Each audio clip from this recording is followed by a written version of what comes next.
વડોદરાથી ચૂંટણી પ્રચાર શરૂ કરતા કેજરીવાલે કહ્યું, વિધાનસભાની ચૂંટણીમાં લોકો કહેતા આપનું કશું નહીં થાય, પરંતુ અમે વાઘના મોંમાં હાથ નાખી 14% મતો મેળવ્યા. ગુજરાતના કારણે અમે રાષ્ટ્રીય પક્ષ બન્યા. કેજરીવાલે કહ્યું, ભાવનગર અને ભરૂચ બેઠક પર અમારી જીત થશે. ભાજપના 26 સાંસદોએ ગુજરાતની જનતા માટે કોઈ કામ કર્યું નથી. અમારા નેતાઓ રાજ્યના લોકો માટે કામ કરશે અને તેમનો અવાજ પણ ઉઠાવશે. અરવિંદ કેજરીવાલે ચૂંટણીના શ્રી ગણેશ કરતા લોકોને અપીલ કરી કે માત્ર એક વખત આપને મોકો આપો. ગુજરાતમાં પેપરો લીક થાય ત્યારે સાંસદો ક્યાં હોય છે? કેન્દ્રીય ગૃહપ્રધાન અમિત શાહે અમદાવાદથી ચૂંટણી પ્રચારના કર્યા શ્રી ગણેશ. મેમનગરમાં હનુમાનજીના મંદિરે કર્યા દર્શન. કષ્ટભંજનના આશીર્વાદ લઈ જય શ્રી રામના નારા સાથે કર્યું સંબોધન. મેમનગરમાં અમિત શાહે જનસભા સંબોધતા કહ્યું, પત્રિકા વેચનાર કાર્યકર્તા પણ ભાજપમાં ગૃહમંત્રી બની શકે છે. પીએમએ મને લોકસભામાં ઊભો રહેવાની તક આપી. શાહે કહ્યું, ચા વેચનાર ભાજપમાં દેશના વડાપ્રધાન બની શકે. વડાપ્રધાને દેશને સમૃદ્ધ કરવાનું કાર્ય કર્યું છે. 33% રિઝર્વેશન આપીને મહિલાઓને લોકસભા માટે મોકો આપ્યો. વડાપ્રધાનના વખાણ કરતા કહ્યું, દેશને સુરક્ષિત રાખવાનું કાર્ય પણ નરેન્દ્રભાઈએ કર્યું. દેશનો ધ્વજ વિશ્વમાં સૌથી ઊંચો ફરકાવ્યો છે. પાકિસ્તાનના ઘરમાં જઈને જવાબ આપ્યો છે. ગાંધીનગર લોકસભા બેઠક માટે ચૂંટણી પ્રચારનો પ્રારંભ. ભાજપના મધ્યસ્થ કાર્યાલય પર અમિત શાહે લોકસભા બેઠકના તમામ હોદ્દેદારો અને ધારાસભ્યો સાથે બેઠક યોજી. વિધાનસભા દીઠ 25 અગ્રણીઓ સાથે અમિત શાહની બેઠક. સ્થાનિક આગેવાનોએ અત્યાર સુધીના કામો અંગે શાહને માહિતગાર કર્યા. લોકસભાની ચૂંટણીને લઈ કોંગ્રેસ એક્શનમાં. 19 માર્ચે દિલ્હીમાં કોંગ્રેસ વર્કિંગ કમિટી મળશે. લોકસભા ચૂંટણી માટે પાર્ટીનો મેનિફેસ્ટો પસાર કરશે. ભાજપમાંથી સસ્પેન્ડેડ જ્યોતિ પંડ્યાનું મોટું નિવેદન. કહ્યું, હજુ મેં કોઈ પાર્ટીમાં જોડાવાનું વિચાર્યું નથી. આપ અને કોંગ્રેસ મારો સંપર્ક કરે છે. વડોદરાના વિકાસ માટે જે યોગ્ય ગણાશે તે કરીશું. વડોદરાના ભાજપના નેતા જ્યોતિ પંડ્યાને સસ્પેન્ડ કરવા બાબતે કોંગ્રેસના ભાજપ પર પ્રહાર. કોંગ્રેસ નેતા નરેન્દ્ર રાવતે કહ્યું, ભાજપમાં કાર્યકરો ડરેલા છે તેવું જ્યોતિબેને કહ્યું.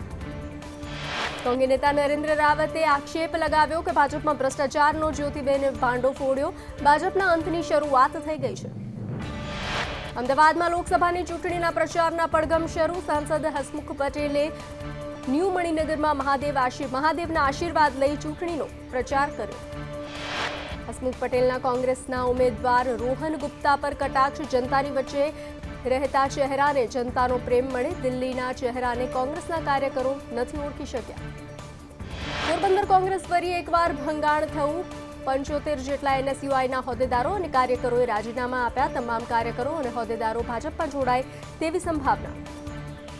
અમદાવાદ શહેર કોંગ્રેસનું નવું માળખું જાહેર. કોંગ્રેસના નવા માળખામાં 322 હોદ્દેદારોનો સમાવેશ. ખજાનચી, 12 પ્રવક્તા, 77 ઉપપ્રમુખનો સમાવેશ.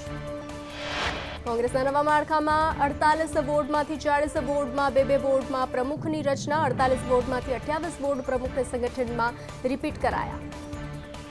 સુરેન્દ્રનગર બેઠક પર પૂર્વ મંત્રી જશા બારડનું નામ ચર્ચામાં. સુરેન્દ્રનગર પાસે રાજપૂત સમાજની મળેલી બેઠકમાં વજુભાઈ વાળા સહિતના અગ્રણીઓની હાજરી.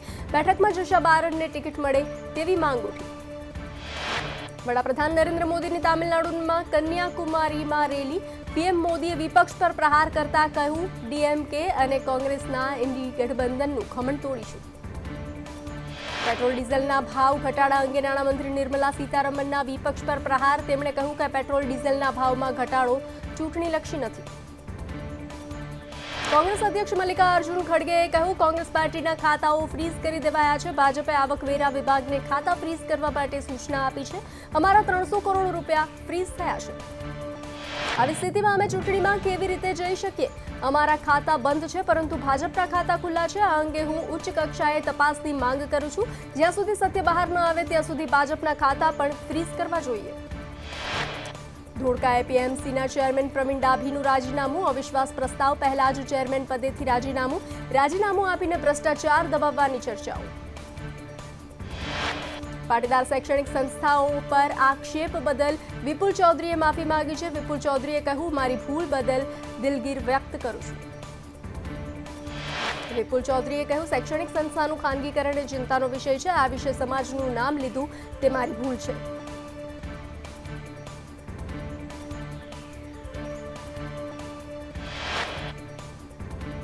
રાજ્યના ખેડૂતો માટે સારા સમાચાર. સરકારે 18 માર્ચથી 90 દિવસ સુધી ટેકાના ભાવે તુવેર, ચણા, રાયડાની ખરીદી કરશે. ખેડૂતો પાસેથી ટેકાના ભાવે 1734 કરોડની તુવેરની ખરીદી કરશે.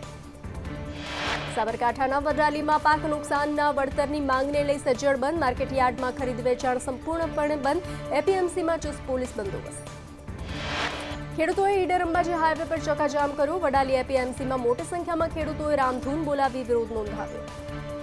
ગાંધીનગરમાં સરકારી કર્મીઓના ધરણા. સીએમને આવેદનપત્ર આપે તે પહેલા સચિવાલયનો ગેટ નંબર 1 બંધ કરી સરકારી કર્મીઓની અટકાયત. ફિક્સ પે નાબૂદી અને જૂની પેન્શન યોજનાની માંગ. રાષ્ટ્રીય શૈક્ષણિક મહાસંઘ દ્વારા મુખ્યમંત્રીને લખાયો પત્ર.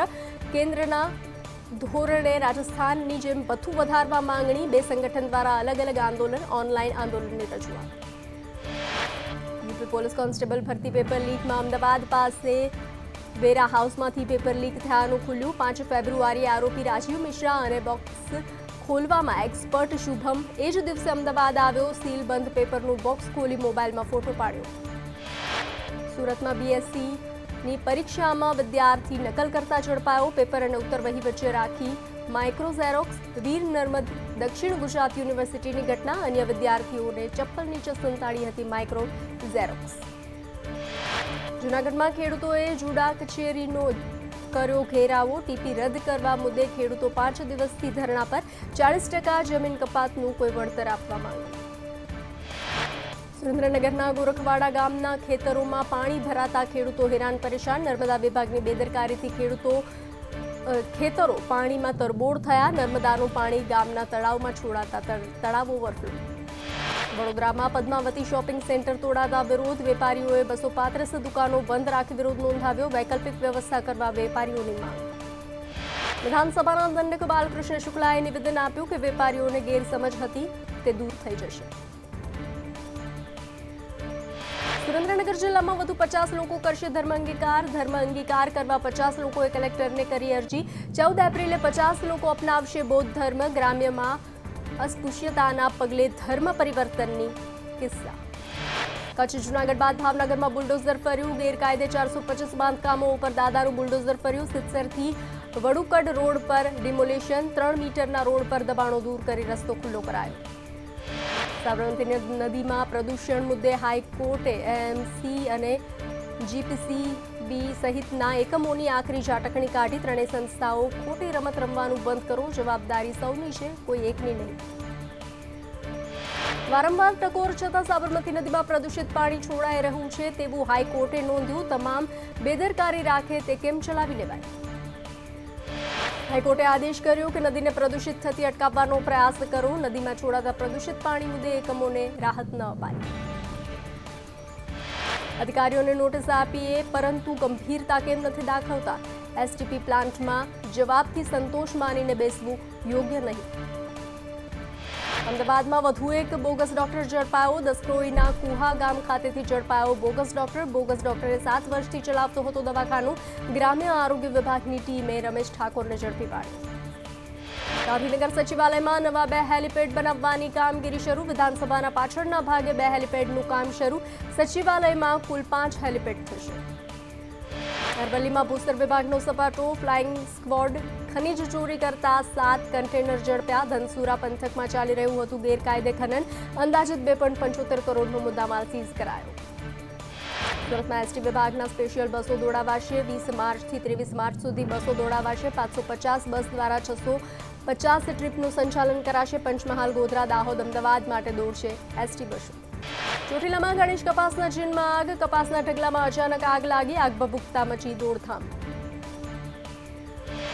નવસારીમાં એસઆરપીએફના જવાનનું હાર્ટ એટેકથી મોત. મૃતક વલસાડના કલગ ગામના એસઆરપીએફમાં ફરજ બજાવતા હતા. સુરત એરપોર્ટ પર ફ્લાઇટનો ટ્રક સાથે અકસ્માત. રનવેમાં છેડે ઉભેલી ટ્રક સાથે અથડાઈ ફ્લાઇટ. શારજહાંથી આવેલી ફ્લાઇટમાં 160 મુસાફરો હતા સવાર. સદનસીબે ઘટનામાં કોઈ જાનહાનિ નહીં.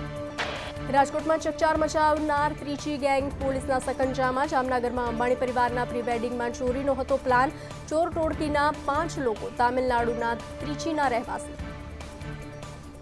પંચમહાલના ભુરખલ ગામના માજી સરપંચે 14.59 લાખના નીલગિરીના વૃક્ષો બારોબાર વેચ્યા. પોલીસે ઊંચાપતની ફરિયાદ નોંધી કાર્યવાહી હાથ ધરી.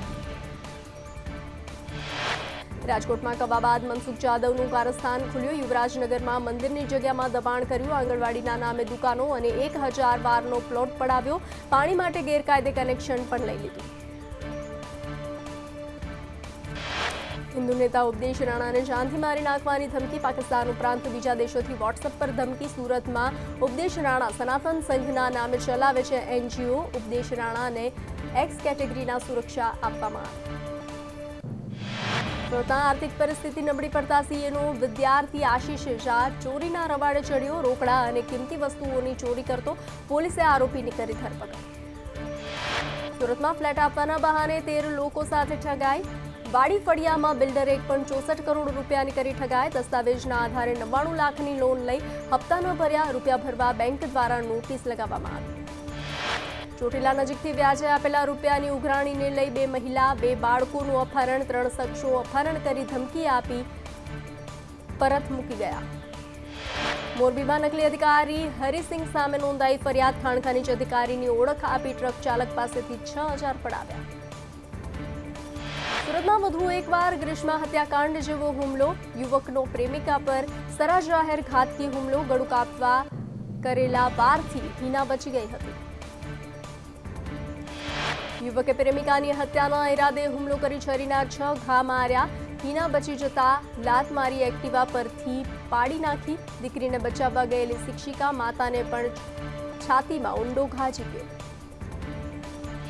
ઇન્સ્ટાગ્રામ ઉપર પાંગરેલો પ્રેમ લગ્નમાં નહીં પરિણમતા પ્રેમિકા પર હુમલો. 6 મહિના અગાઉ જ હિના અને પ્રતિક સંપર્કમાં આવ્યા હતા. લોકસભાની ચૂંટણીનો સમગ્ર કાર્યક્રમ કાલે જાહેર કરવામાં આવશે. ચૂંટણી પંચની પત્રકાર પરિષદ યોજી બપોરે 3 વાગ્યે ચૂંટણીની તારીખ જાહેર કરવામાં આવશે. ગુજરાતમાં તમામ 26 બેઠકો પર એક જ તબક્કામાં ચૂંટણીની તારીખો જાહેર થાય તેવી સંભાવના. ગત 2 વખત ચૂંટણીમાં ગુજરાતમાં એક જ તબક્કામાં ચૂંટણી યોજાઈ હતી. ગુજરાતમાં ભાજપે 22 ઉમેદવારો જાહેર કર્યા છે, જ્યારે કોંગ્રેસના 7 અને આપ સાથેના ગઠબંધનમાં 2 ઉમેદવાર જાહેર કર્યા છે.